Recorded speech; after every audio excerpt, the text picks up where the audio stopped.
מאמין שמה שיקרה פה במשחק יהיה לטובתי. גם אם אני אנצח במשחק הזה, וגם אם לא. בעזרת השם, לזכות במיליון ולתת אותו לגרושתי ולילדים.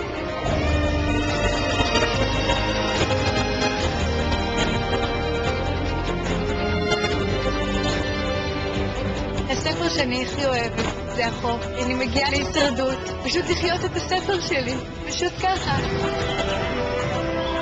אני לא זקנה, אבל אני בת 44, פתאום אני אומרת, ואם הגוף שלי לא יעמוד בזה.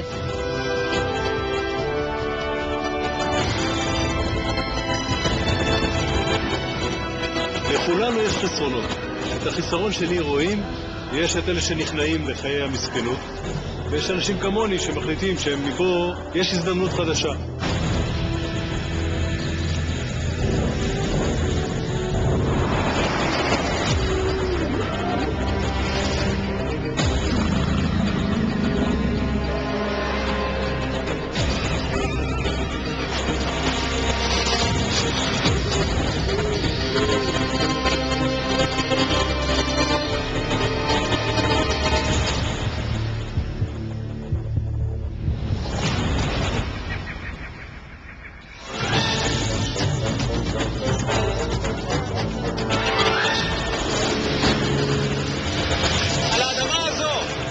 בקרוב השורדים, על מנת לשרוד יהיה להם להשאיר מאחור את כל מה שהם חשבו שהם יודעים על המשחק הזה, כי בקרוב הכל עומד להשתנות.